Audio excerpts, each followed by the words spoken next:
السلام علیکم ورحمۃ اللہ وبرکاتہ۔ آج کا میرا موضوع صدر الشریعہ بدر الطریقہ حضرت علامہ مولانا امجد علی اعظمی رحمۃ اللہ تعالیٰ علیہ کی سیرت مبارکہ پر ہے۔ آپ رحمۃ اللہ تعالیٰ علیہ کا اسم غرامی محمد امجد علی اعظمی ہے، اور میں آپ کے سیرت کو مزید بیان کرنے سے پہلے آپ کی ولادت مبارکہ کے حوالے سے یہ بتاتا چلوں کہ آپ رحمۃ اللہ تعالیٰ علیہ سن 1300 سنی ہجری اور 1882 سنی عیسوی میں محلہ کریم الدین قصبہ گھوسی ضلع اعظم نگر ریاست اتر پردیش انڈیا میں ایک علمی گھرانے میں پیدا ہوئے، اور آپ کا سلسلہ نسب کچھ یوں ملتا ہے کہ محمد امجد علی بن مولانا حکیم جمال الدین بن حکیم مولانا خدا بخش بن مولانا خیر الدین رحمۃ اللہ تعالی علیہم، یہ آپ کا سلسلہ نسب ہے۔ اور ہمیں یہ بھی معلوم ہوتا ہے کہ آپ کے والد صاحب اور آپ کے دادا جان یہ دونوں حکیم بھی تھے، یعنی فن طب میں مہارت حاصل تھی۔ جس طرح اس دور میں اگر کوئی بیمار ہوتا ہے تو وہ فوراً ڈاکٹر کے پاس جاتا ہے، کیونکہ ہمارے معاشرے میں یہ مشہور ہے کہ کوئی بھی بیمار ہوگا اس سے شفا خانہ جو ہے وہ ڈاکٹر کا ہی نظر آئے گا۔ تو پہلے کے دور میں ڈاکٹری رواج نہ تھا، پہلے کوئی بھی بیمار ہوتا تو حکیم صاحب کے پاس جاتے، وہاں پر جڑی بوٹیوں کے ذریعے علاج ہوا کرتا تھا۔ تو آپ رحمۃ اللہ تعالیٰ علیہ کے والد محترم اور دادا جان حکیم تھے، تو لوگ آپ کے یہاں آتے اور اللہ کی عطا سے شفا حاصل کرتے۔ بہرکیف صدر الشریعہ یہ جو لقب ہے آپ رحمۃ اللہ تعالیٰ علیہ کا، یہ آپ کو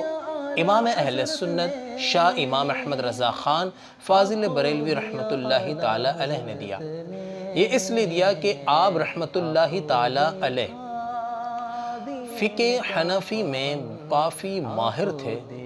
آپ کے ذہن میں فقہی جزیات بہت زیادہ تھیں، اور لوگوں کے فقہی جو مسائل ہیں وہ آپ حل کیا کرتے۔ تو مولانا احمد رضا خان فاضل بریلوی رحمۃ اللہ تعالیٰ علیہ نے آپ کی اس مہارت کو دیکھ کر آپ کو صدر الشریعہ کا یہ پیارا لقب عطا کیا۔ حضرت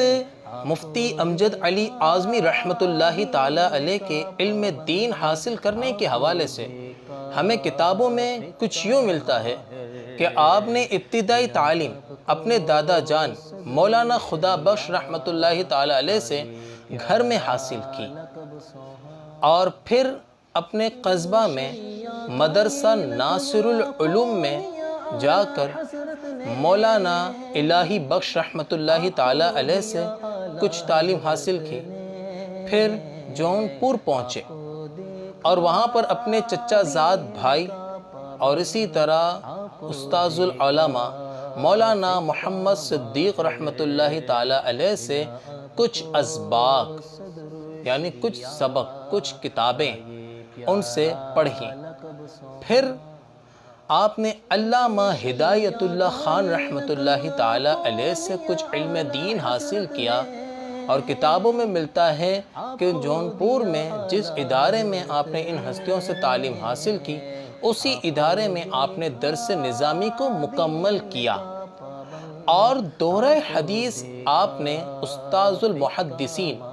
حضرت علامہ مولانا وسیع احمد محدث سورتی رحمۃ اللہ تعالی علیہ سے آپ نے کیا، یعنی دورہ حدیث جس میں احادیثوں کے حوالے سے مطالعہ کیا جاتا ہے کہ کون سی حدیث صحیح ہے، کون سی حدیث ضعیف ہے۔ ان تمام جو علوم ہے وہ اس دورہ حدیث میں حاصل ہوتے ہیں، اور اس میں بخاری شریف مسلم شریف دیگر جو احادیث کی کتابیں ہیں وہ پڑھائی جاتی ہیں۔ تو یہ جو فن انہوں نے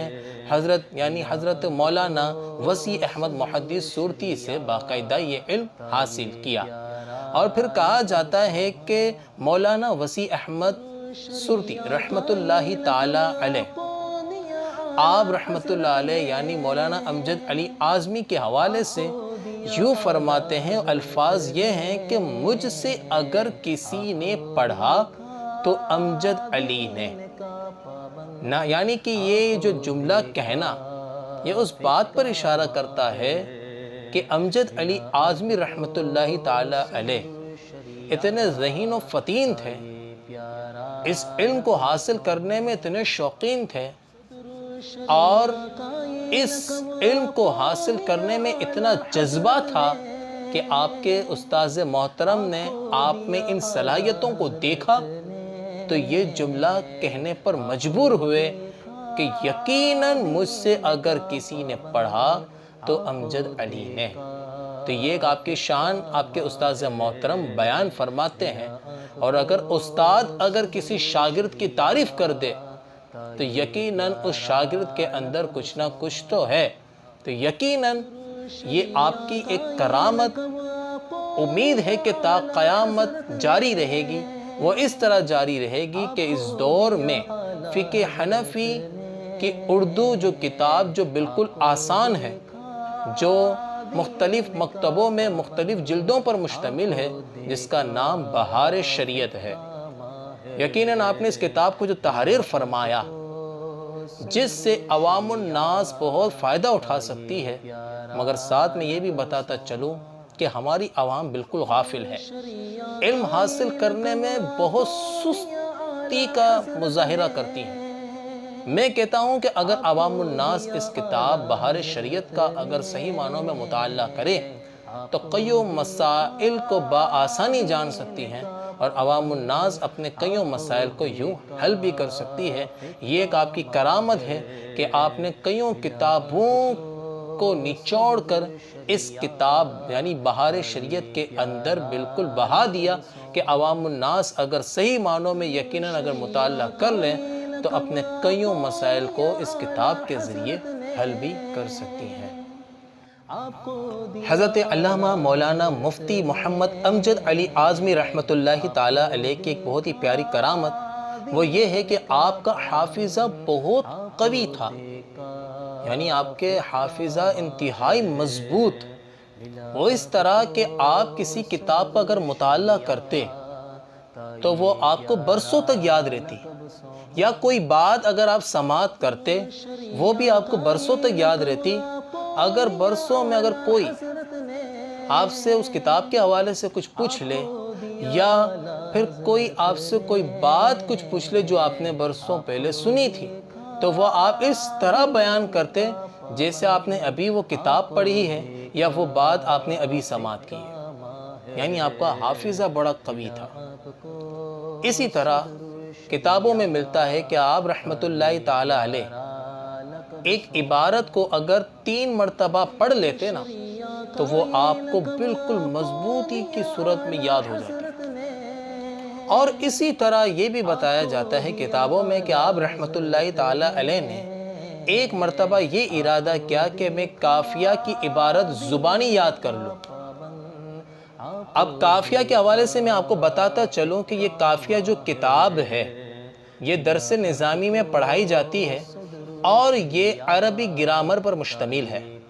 اور یہ قافیہ کی جو کتاب ہے انتہائی مشکل ہے۔ اس قافیہ میں ایک لفظ پر کئیوں کلام ہوتا ہے، اور ایک لفظ پر اگر کلام کیا جاتا ہے تو اس پر باقاعدہ ایک جو پیریڈ ہے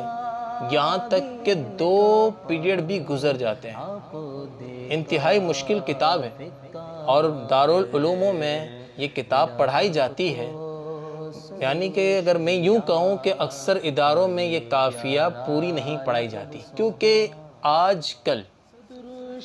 عوام الناس کا ذہن انتہائی کمزور ہے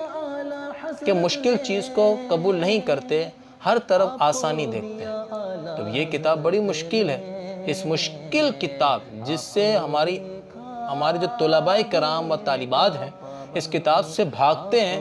مگر یہ بزرگان دین اس کتاب کو یاد کرنے کی کوشش کرتے ہیں، تو کہا گیا کہ آپ نے جب یہ ارادہ کیا کہ قافیہ کی عبارت کو زبانی یاد کی جائے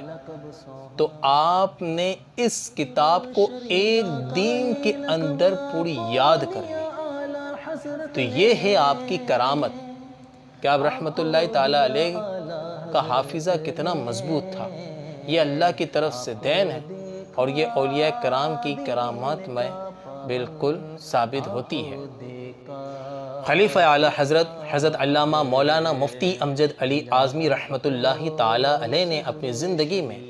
تدریس بھی فرمائی۔ صوبہ بہار ہند پٹنہ میں ایک بہترین ادارہ مدرسہ اہل سنت جس میں کئی مقبول ہستیوں نے اپنے علم کو طلباء میں منتقل فرمایا، اسی ادارے میں حضرت علامہ مولانا امجد علی اعظمی رحمت اللہ تعالیٰ علیہ کے استاذ محترم حضرت علامہ محدث سورتی رحمت اللہ تعالیٰ علیہ نے بھی اسی ادارے میں دورہ حدیث کروایا، یعنی آپ شیخ الحدیث کے منصب پر فائز تھے۔ اسی ادارے کے متولی قاضی عبدالوحید رحمت اللہ تعالیٰ علیہ جو خود بھی ایک بڑے عالم دین تھے، تو قاضی عبدالوحید رحمت اللہ تعالیٰ علیہ کی درخواست پر حضرت محدث سورتی رحمت اللہ تعالیٰ علیہ نے مدرسہ اہل سنت کے صدر مدرس کے لیے آپ یعنی کہ حضرت علامہ مولانا امجد علی اعظمی رحمت اللہ تعالیٰ علیہ کا انتخاب فرمایا۔ آپ رحمت اللہ تعالیٰ علیہ آپ کے حکم پر یعنی محدث سورتی رحمت اللہ علیہ کے حکم پر پٹنہ میں پہنچے، اور جب آپ پٹنہ میں پہنچے اس ادارے میں آپ داخل ہوئے تو آپ کے استاذ محترم نے آپ کو ایک سبق پڑھانے کا حکم دیا۔ تو جب آپ نے پہلے ہی سبق میں جب آپ نے پہلا سبق پڑھایا اسی ہی میں ایسے علوم کے دریا بہائے کہ وہاں پر جو اساتذہ کرام تھے اور جو طلباء تھے انہوں نے علم کو اس قدر آتے ہوئے دیکھا، یعنی آپ علم کو منتقل کر رہے ہیں، اس قدر روحانیت کو جب دیکھا تو ان طلباء نے ان علماء نے اس قدر عش کیا، اس قدر فخر کیا کہ یار یہ ہستی ایسا علم منتقل کرتی ہے۔ تو اس وقت قاضی عبدالوحید رحمت اللہ تعالیٰ علیہ جو خود عالم دین ہے، اب ایک عالم کو پہچانتا ہے کہ خود عالم دین ہے، اور وہ صدر الشریعہ بدر الطریقہ حضرت علامہ مولانا امجد علی اعظمی رحمت اللہ تعالیٰ علیہ کے اس فن کو دیکھ رہے ہیں، اس علمی وجاہت کو دیکھ رہے ہیں، اس روحانیت کو دیکھ رہے ہیں، تو آپ اس معاملات کو دیکھ کر جب متاثر ہوئے تو آپ نے اس ادارے مدرسہ اہل سنت کے تعلیمی امور کو آپ کے سپرد کر دیا، یعنی یہ جو فرائض ہے، تعلیمی جو معاملات ہیں وہ آپ کے سپرد کر دیا، آپ کے حوالے کر دیا، یعنی کہ آپ پہلی ہی مرتبہ استاد کے منصب پر آئے ہیں، اسی پہلی ہی مرتبہ میں آپ نے ایسا علم لوگوں میں منتقل کیا کہ یہ بھی آپ کی ایک کرامت ہے۔ جب ایک عالم دین جب پہلی بار پڑھانے کے منصب پر آتا ہے تو شروع میں وہ گھبراتا ہے، کیونکہ کوئی چیز لوگوں کے سامنے پیش کرنا، جب کوئی کام پہلی مرتبہ کیا جاتا ہے تو اس کا کوئی تجربہ نہیں ہوتا، جب بندہ وہاں پہنچتا ہے تو گھبراہٹ سی محسوس ہوتی ہے، مگر آپ رحمت اللہ تعالیٰ علیہ پہلی بار ہی منصب پر بیٹھ کر اس طرح علم کو منتقل کر رہے ہیں کہ وہاں کے علماء جب تعریف کر لیں تو بات ہی کیا ہی نرالی ہے۔ تو جو طالب علم یعنی درس نظامی کر رہا ہے تو وہ ابھی سے یہ نیت کر لے کہ جب میں یہ علم حاصل کر لوں گا تو اسے میں لوگوں تک منتقل کروں گا، یعنی کہ میں درس نظامی یا مفتی کورس کر کے میں پڑھانے کے فیلڈ میں آؤں گا، یعنی استاد بنوں گا، اور ہر عالم دین کی یہ سوچ ہونی چاہیے کہ میرا جو اصل کام ہے پڑھنا اور پڑھانا ہے۔ آج کل علماء کو دیکھا جاتا ہے کہ دنیاوی معاملات میں مشغول ہو کر پڑھانے کا جو سلسلہ ہے وہ ختم کرتے جا رہے ہیں، یعنی کہ دوران طالب علمی میں یا پھر طالب علمی سے ہٹ کر، یعنی جب عالم مفتی بن جاتے ہیں تو دنیاوی سوچ ہوتی ہے کہ میں کماؤں گا، میں کسی کمپنی میں ملازم بن جاؤں گا، یا پھر میں کوئی شاپ کھول کر اس میں کمانا شروع کر دوں گا، اس طرح سے بزنس میں شروع کر دوں گا، مگر پڑھانے کی سوچ نہیں ہوتی۔ میں یہ منع نہیں کرتا کہ آپ بزنس نہ کریں، میں تو کہتا ہوں کہ آپ بزنس کریں، خود کا ایک کاروبار ہونا چاہیے، مگر اس کے ساتھ پڑھانا بھی چاہیے،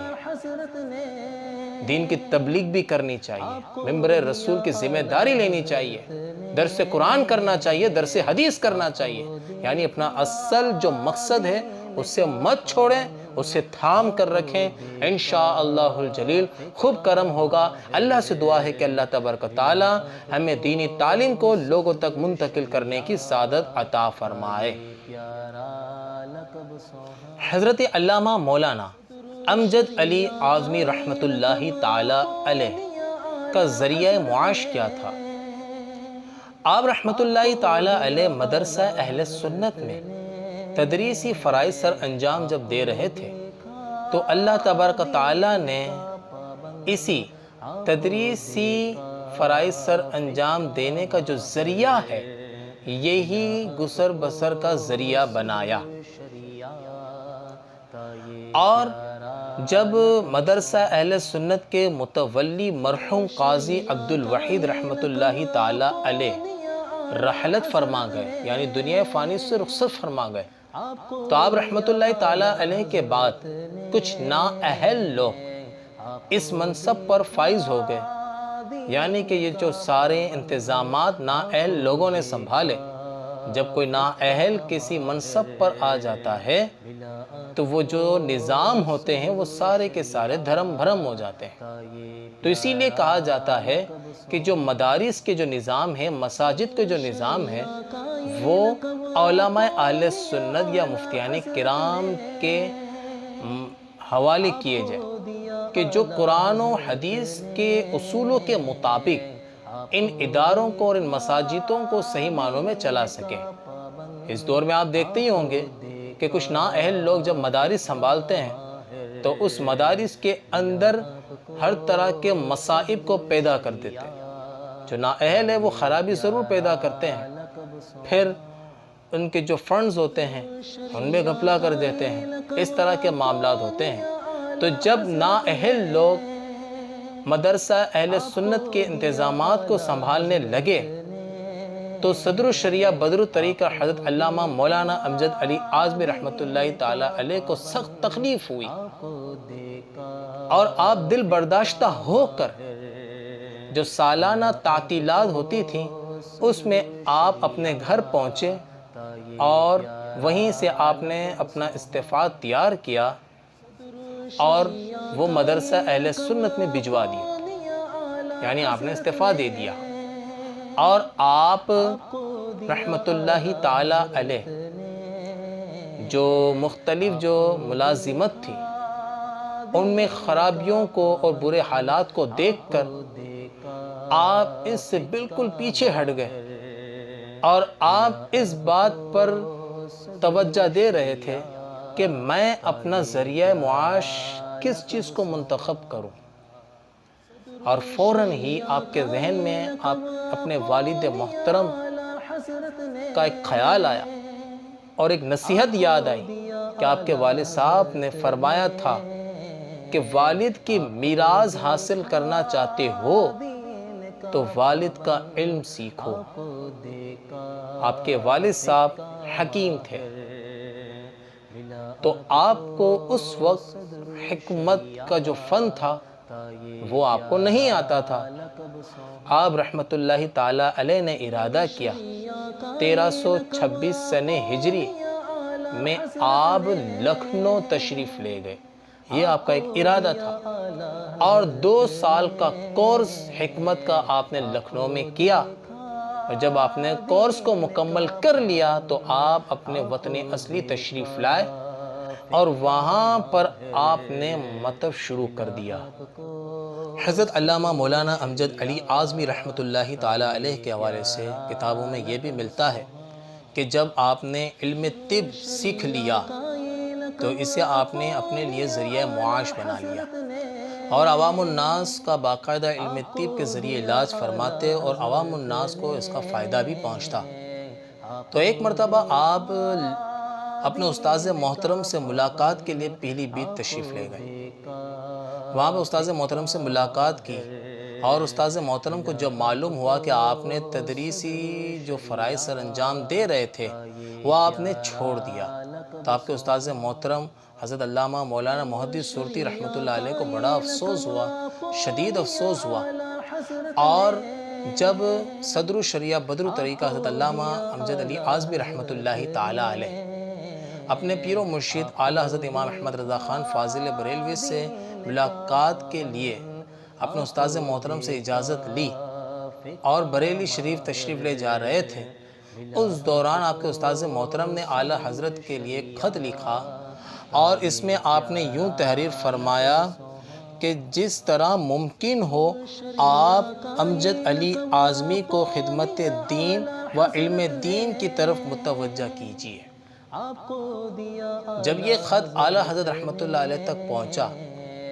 اور امجد علی اعظمی رحمۃ اللہ تعالیٰ علیہ بھی اعلیٰ حضرت کی بارگاہ میں پہنچے تو اعلیٰ حضرت بڑی محبت اور شفقت کے ساتھ آپ نے امجد علی اعظمی رحمۃ اللہ تعالیٰ علیہ سے ملاقات کی اور آپ نے امجد علی اعظمی رحمۃ اللہ تعالیٰ علیہ کو اپنے پاس رکھا اور یہ کہا کہ جب تک میں آپ کو اجازت نہ دوں آپ یہاں سے نہیں جائیں گے۔ کہاں سے؟ بریلی سے۔ آپ بریلی تشریف لے آئے اور اعلیٰ حضرت رحمۃ اللہ تعالیٰ علیہ نے آپ کو تحریری کام دیے اور کتابوں میں ملتا ہے کہ 2 مہینے تک آپ اعلیٰ حضرت کی بارگاہ میں رہے، وہاں علمی مذاکرہ بھی ہوتا تھا، ہر دینی اعتبار سے ہر مختلف معاملات ہوتے تھے جس میں آپ نے خود دلچسپی لی، آپ کو کافی فائدہ اس سے پہنچا۔ جب رمضان المبارک قریب آیا تو آپ نے اعلیٰ حضرت سے اجازت طلب کی گھر جانے کے حوالے سے، تو اعلیٰ حضرت رحمۃ اللہ تعالیٰ علیہ نے کیا کہا کہ جب میں آپ کو بلاؤں تو آپ نے فوراً میرے پاس حاضر ہونا ہے، یعنی کہ آپ کو اجازت دی کہ آپ جا سکتے ہیں مگر جب میں آپ کو بلاؤں تو آپ نے فوراً آنا ہے۔ تو آپ نے اس بات کو قبول کیا اور آپ اپنے گھر کی طرف روانہ ہونے والے تھے کہ اعلیٰ حضرت رحمۃ اللہ تعالیٰ علیہ نے آپ سے پوچھا کہ آپ کیا کر رہے ہیں، یعنی جب آپ اپنے وہاں جائیں گے شہر تو آپ کیا کرتے ہیں؟ تو آپ نے کہا کہ میں طبی علاج کرتا ہوں، یعنی حکمت کے ذریعے میں علاج کرتا ہوں۔ تو اعلیٰ حضرت رحمۃ اللہ تعالیٰ علیہ نے کیا فرمایا کہ مطلب بھی اچھا کام ہے، مطلب یہ طبی کام بھی بہت اچھا ہے، مگر اعلیٰ حضرت نے ساتھ میں یہ بھی فرمایا مگر مطلب کرنے میں یہ خرابی ہے کہ صبح یعنی کہ پیشاب دیکھنا پڑتا۔ مطلب یہ بھی ساتھ میں بات بتاتا چلوں کہ یہ جو حکمت کا علاج ہوتا ہے آج کل کیا ہے اللہ بہتر جانتا ہے، پہلے یہ ہوتا تھا کہ کسی کا اگر علاج کرنا ہوتا ہے نا تو لوگوں کی پیشاب لی جاتی ہے، پیشاب۔ اب وہ پیشاب کو دیکھ کر لوگوں کے مرض کا اندازہ لگانا پڑتا ہے کہ فلاں بندے کو کیا مرض ہے اس پیشاب کو دیکھ کر۔ اب اس میں بار بار پیشاب دیکھنی پڑتی ہے، اب بندہ پورے دن پیشاب دیکھتا رہے تو اس کی پھر ذہانت پر کتنا اثر ہوگا، ناپاکی کو ویسے ہی دیکھنا ذہن کو کمزور کرنا ہے۔ اب یہ مجبوری ہے مگر مجبوری میں بھی اس خراب چیز کو دیکھنا ہے۔ اب ایک صاحب علم جس کا کام ہی علم کے اعتبار سے ہو، قرآن و حدیث دیکھنا ہو، اب پھر وہ اس قرآن و حدیث والے علم کو چھوڑ کر اس چیز پہ لگ جائے تو پھر مطلب کہ بلندی سے نیچے کی طرف آ رہا ہے۔ تو اعلیٰ حضرت رحمۃ اللہ تعالیٰ علیہ نے اس علم کو برا نہیں کہا، اسے بھی اچھا کہا، مگر اعلیٰ حضرت نے جب یہ بات ان سے کہی کہ یہ پیشاب دیکھنا پڑتا ہے صبح، تو پھر امجد علی اعظمی کہتے ہیں کہ جب میں اپنے یہاں پہنچا، جب یہ سلسلہ دوبارہ شروع کیا تو مجھے اب اس کام سے نفرت آنے لگ گئی کہ بار بار پیشاب دیکھنا پڑتا ہے، اس سے نفرت آنے لگی۔ تو پھر جب اعلیٰ حضرت رحمۃ اللہ تعالی علیہ کا چند مہینوں بعد خط پہنچا امجد علی اعظمی کے پاس، تو آپ نے جب خط کو مطالعہ کیا تو اعلیٰ حضرت رحمۃ اللہ تعالی علیہ کا بلاوا آ گیا۔ پھر آپ اعلیٰ حضرت رحمۃ اللہ تعالی علیہ کی بارگاہ میں پہنچ گئے بریلی شریف۔ پھر کتابوں میں ملتا ہے کہ اعلیٰ حضرت رحمۃ اللہ تعالی علیہ کی بارگاہ میں آپ جیسے ہی پہنچے تو 18 سال تک اعلیٰ حضرت کے قرب میں رہے، یعنی اعلیٰ حضرت رحمۃ اللہ تعالی علیہ کی بارگاہ میں رہے۔ اعلیٰ حضرت کے ساتھ آپ فتویٰ نویسی بھی کرتے تھے، اعلیٰ حضرت کوئی بھی جزیات لکھواتے تو آپ اسے تحریر فرماتے تھے۔ ہر طرح کے دینی معاملات اعلیٰ حضرت کی صحبت میں 18 سال تک رہے، اور اعلیٰ حضرت رحمۃ اللہ تعالی علیہ نے آپ کے قیام یعنی آپ کے رہنے کے لیے مقام بھی بنا دیا۔ صدر الشریعہ بدر الطریقہ حضرت علامہ امجد علی اعظمی رحمۃ اللہ تعالی علیہ کے جدول کے حوالے سے ہم کچھ کلام کریں تو کتابوں میں کچھ یوں ملتا ہے کہ امجد علی اعظمی رحمۃ اللہ تعالی علیہ نماز فجر کے لیے اٹھتے، نماز فجر با جماعت ادا فرماتے، نماز فجر کے بعد آپ اوراد و وظائف میں مشغول ہوتے، پھر قرآن مجید الفرقان حمید کی تلاوت میں مشغول ہو جاتے۔ پھر جب ان سے فارغ ہوتے تو آپ گھنٹہ 1.5 گھنٹہ پریس کے کام میں مشغول ہو جاتے، یعنی اعلیٰ حضرت رحمۃ اللہ تعالی علیہ کوئی رسالہ تحریر فرماتے یا کوئی کتاب تحریر فرماتے تو پھر انہیں آپ چھپوانے میں مشغول ہو جاتے۔ پھر کہا گیا کہ جب یہ گھنٹہ 1.5 گھنٹہ اس کام سے جب فارغ ہوتے تو آپ مدرسہ تشریف لے جاتے، پھر تدریسی فرائض سر انجام دیتے،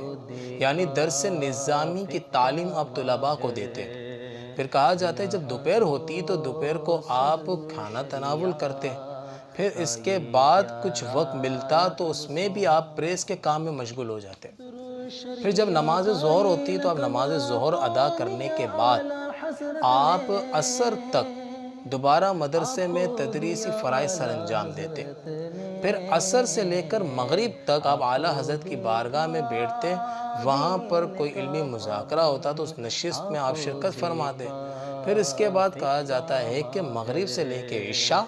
اور عشاء سے لے کر رات 12 بجے تک آپ اعلیٰ حضرت کی بارگاہ میں بیٹھ کر فتویٰ نویسی میں مشغول ہوتے، مختلف تحریرات میں آپ مشغول ہو جاتے۔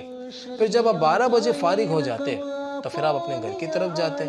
پھر کہا جاتا ہے کہ گھر میں جب داخل ہوتے تو اس وقت بھی آپ اپنی تحریر میں مشغول ہو جاتے، آپ خود سے کچھ نہ کچھ لکھتے رہتے۔ تو انہی لکھائی میں شاید جو بہار شریعت جو ہے وہ بھی شاید اسی کے اندر شامل ہے، تو آپ اسی لکھتے، اور پھر جب 2 بج جاتے رات کے، پھر 2 بجے آپ اپنی آرام گاہ میں تشریف لاتے، پھر وہی فجر میں آپ اٹھ جاتے۔ اب آپ گفتگو میں امجد علی اعظمی رحمۃ اللہ تعالی علیہ کا سونے کا ذکر نہیں ہے۔ امجد علی اعظمی رحمۃ اللہ تعالی علیہ صرف وہی 2 بجے سے لے کر فجر تک یہ رات میں سوتے تھے۔ تو اسی باقاعدہ مشن کو دیکھتے ہوئے اعلیٰ حضرت کے چھوٹے صاحبزادے محمد رضا خان صاحب فرماتے ہیں کہ مولانا امجد علی اعظمی ایک مشین ہے، کام کی ایسی مشین ہے جو کبھی فیل ہی نہیں ہوئی۔ کہا کہ آپ کا یہ جو کام کرنے کا جو جذبہ ہے، آپ کی جو محنت اور لگن ہے، یہ مسلسل چلتی رہی ہے، آپ اس میں کبھی فیل نہ ہوئے جب تک میں نے یہ دیکھا ہے۔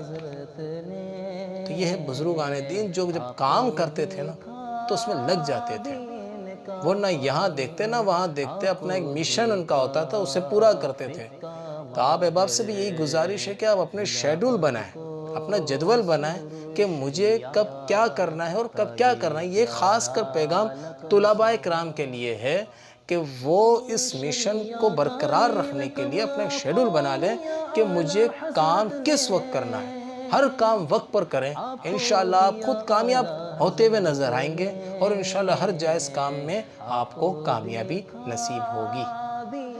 برادران اسلام، اس دور میں قرآن مجید اور فرقان حمید کا جو صحیح ترجمہ ہے، ترجمہ کنز الایمان، جس کا مطالعہ الحمدللہ ہم کر رہے ہیں، جس کے ذریعے ہم قرآن مجید الفرقان حمید میں جو احکامات ہیں انہیں ہم اردو میں پڑھ کر اس کی معلومات ہم صحیح معنوں میں حاصل کر رہے ہیں، اس میں سب سے بڑا جو احسان ہے یہ صدر الشریعہ بدر الطریقہ حضرت علامہ مولانا امجد علی اعظمی رحمۃ اللہ تعالی علیہ کا ہے کہ آپ نے اپنے مرشد اعلیٰ حضرت رحمۃ اللہ تعالی علیہ کے سامنے یہ درخواست پیش کی تو اعلیٰ حضرت نے اسے قبول کیا اور فرمایا یہ تو بہت ضروری ہے۔ اعلیٰ حضرت سعد نے فرمایا کہ اس کی طباعت کا کون اہتمام کرے گا؟ اعلیٰ حضرت نے کہا کہ اسے باوضو کاپی کون کرے گا؟ اور یہ بھی ساتھ میں فرمایا کہ ان کاپیوں کی اور ان حروفوں کی تصحیح اور اس تصحیح کے بعد جو اغلاط وغیرہ ہیں وہ ان کا ابہام نہ رہے، ان تمام کا اہتمام کون کرے گا؟ اور جب یہ چھپے گی تو پتھر جو ہے اسے باوضو چھونا، اس پتھر کو کاٹنے والا بھی باوضو ہو، ان تمام نازکی معاملات کو اعلیٰ حضرت نے گنوایا، کیونکہ اس وقت جو کتابیں چھپتی تھیں، کاپیاں ہوتی تھیں تو بہت ہی آزمائش والے معاملات ہوتے تھے، یعنی کہ اسے چھاپنا، اب اس کو چھاپنے کے وقت جو پتھر ہے، پتھر کے ذریعے چھاپا جاتا تھا، وہ پتھر کو باقاعدہ اس پہ لکھتے تھے، جو اعلیٰ حضرت نے لکھا وہ وہاں پر لکھا جاتا تھا، اس کی پوری کاپی ہوتی تھی، پھر اس پہ سیاہی لگائی جاتی تھی، پھر پرچوں پہ چھاپا جاتا تھا، یہ سب ایک آزمائشی کام ہوتا تھا۔ اب اسے باوضو طریقے سے اس میں سب کچھ معاملات، کہ قرآن مجید ہے، قرآن مجید کا حرف ایک ایک حرف کا ایک ادب و احترام تعظیم ہے کہ قرآن مجید کو بغیر وضو کو چھو نہیں سکتا، تو اب یہ سب ایک آزمائشی معاملات تھے، اعلیٰ حضرت نے گنوائے تو صدر الشریعہ بدر الطریقہ نے کہا کہ انشاءاللہ جو باتیں ضروری ہیں ان کو پورا کرنے کی کوشش کی جائے گی۔ آپ نے اس بات کو حامی کر لی، اعلیٰ حضرت رحمۃ اللہ علیہ بھی راضی، اعلیٰ حضرت رحمۃ اللہ تعالی علیہ بھی جب راضی ہوئے تو صدر الشریعہ نے ساتھ میں یہ بھی کہا کہ بالفرض مان لیا جائے کہ ہم سے ایسا نہ ہو سکا تو جب ایک چیز موجود ہے تو ہو سکتا ہے آئندہ کوئی شخص اس کی تباہ کرنے کا اہتمام کرے اور مخلوق خدا کو فائدہ پہنچانے کی کوشش کرے، اور اگر اس وقت یہ کام نہ ہو سکا آئندہ اس کے نہ ہونے کا ہم کو افسوس ہوگا۔ یہ جملہ صدر الشریعہ نے کہا، یعنی کہ یہ ہم ابھی تو کر لیں، اگر ہم ابھی نہیں کرتے، بعد میں اگر کوئی کرنا چاہتا ہے یہ اچھا کام اور وہ کرے، یعنی کرنے کی کوشش کرے، اور اس وقت ہم نہیں کر پا رہے، حالانکہ کر سکتے اور نہ کریں، اور جو کوشش کرنے والا ہے آئندہ، اور وہ کوشش کرنے والا ہے اور وہ آئندہ نہ کر سکا، تو ہمیں اس وقت کا بھی افسوس ہوگا اور پھر اس وقت بھی افسوس ہوگا کہ یہ کام نہ ہو سکا۔ تو یہ آپ کی کوشش تھی اور اعلیٰ حضرت نے اس بات کو قبول کیا۔ اعلیٰ حضرت رحمۃ اللہ تعالی علیہ نے باقاعدہ قرآن مجید اور فرقان حمید کا ترجمہ کیا، اعلیٰ حضرت ترجمہ فرماتے اور صدر الشریعہ اپنے ہاتھوں سے ان ترجمہ کو لکھتے تھے، تو اس میں یہ حصہ ترجمہ میں صدر الشریعہ کا بھی ہے، اور الحمدللہ اس کا ثواب صدر الشریعہ کو بھی پہنچ رہا ہے کہ آپ نے کوشش کی، آپ نے عرض کی اپنے مرشد اعلیٰ حضرت سے، اور اعلیٰ حضرت نے اس عرض کو قبول کیا، اور اعلیٰ حضرت نے اتنا بڑا یہ جو سلسلہ ہے قرآن مجید الفرقان حمید کا ترجمہ یہ آپ نے کیا کہ عوام اہل سنت اس سے فائدہ اٹھاتی ہے، اللہ کے کلام کو صحیح معنوں میں سمجھ سکتی ہے۔ محبان اہل سنت، حضرت مولانا امجد علی اعظمی رحمۃ اللہ تعالی علیہ کا وصال کب ہوا اور وصال کا سبب کیا بنا؟ تو اس بات کو آگے مزید چلاتے ہوئے ایک واقعہ آپ کے سامنے پیش کروں۔ ایک بہت ہی پیاری ہستی احمد آباد میں شاہ عالم رحمۃ اللہ تعالی علیہ، آپ اپنے مدرسے میں طلباء کو درس نظامی کی تعلیم دے رہے تھے، تو آپ ایک تخت پر موجود تھے اور تعلیم دینے میں مصروف عمل ہیں۔ تو ایک مرتبہ آپ بڑے شدید بیمار ہوئے، اس بیماری کی وجہ سے آپ 40 روز تک اپنے طلباء کو تعلیم نہ دے سکے۔ اب آپ کو ایک بیماری کی تکلیف بھی لاحق ہے، اور ساتھ میں وہ تکلیف بھی کہ طلباء پڑھائی سے محروم ہو رہے ہیں، یعنی میں انہیں پڑھا نہیں پا رہا، جس پہ انہیں تعلیم کا نقصان ہو رہا ہے۔ اب جب آپ صحتیاب ہوئے، تندرست ہوئے، تو آپ جب اپنے مدرسے پہنچے پڑھانے کے لیے، تخت پر بیٹھے،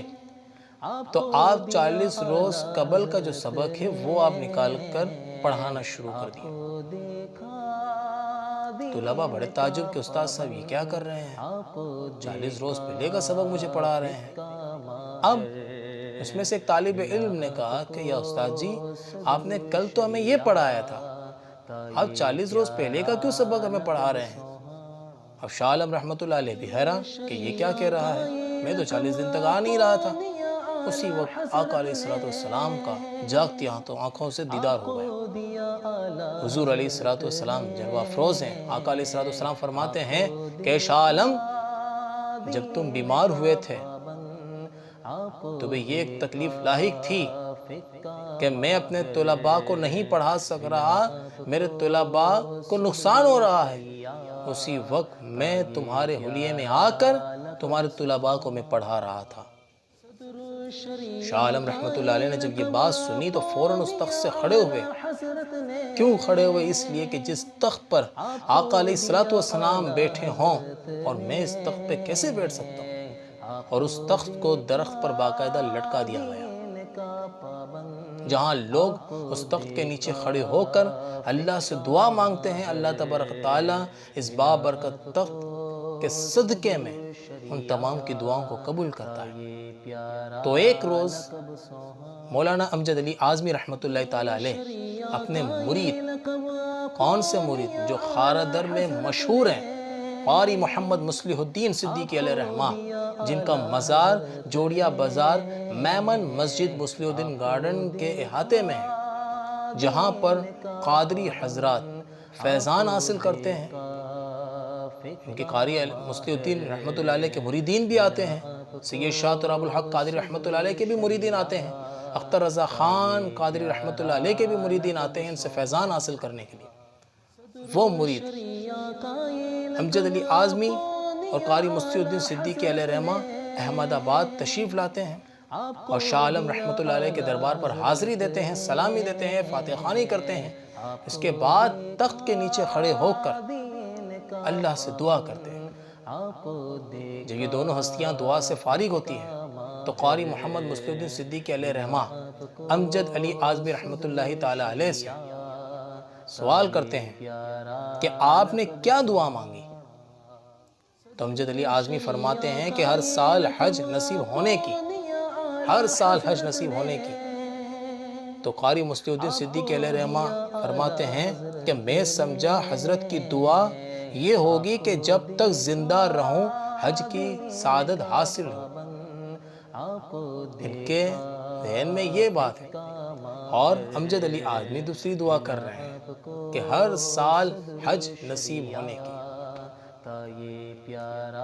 تو کہا جاتا ہے کہ اسی سال آپ نے حج کا ارادہ کیا۔ جب آپ نے حج کا ارادہ کیا، سارے معاملات طے ہوئے، تو آپ اپنے علاقے گھوسی سے جہاز میں بیٹھے۔ وہ جہاز ممبئی پہنچا اور آپ کو ایک مرض نمونیا لگ گیا،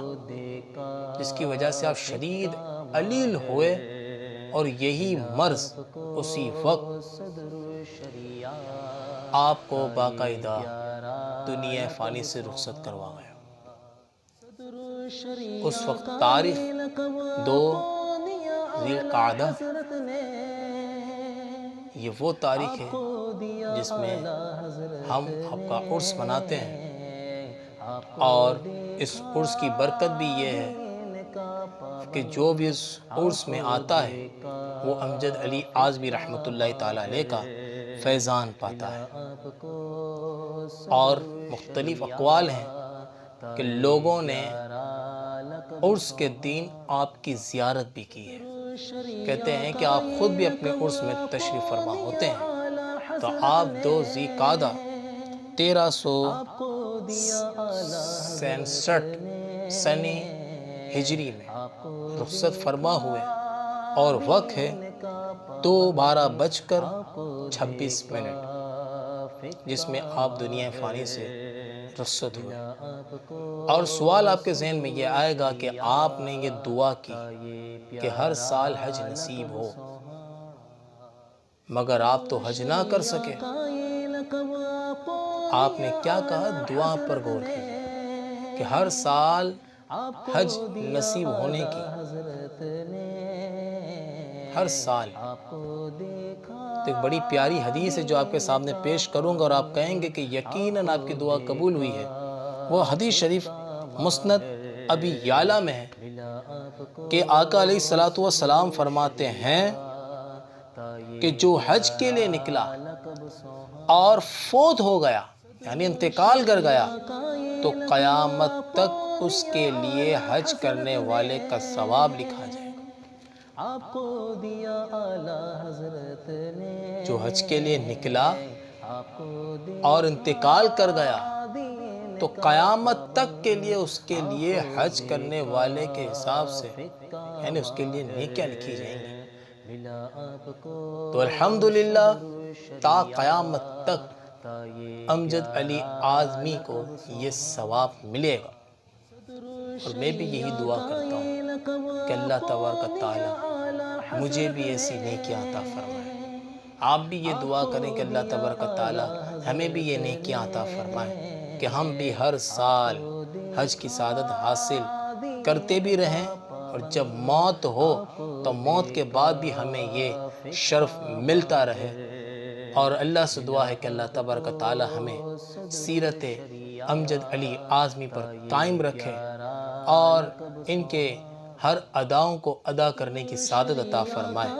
السلام علیکم ورحمۃ اللہ وبرکاتہ.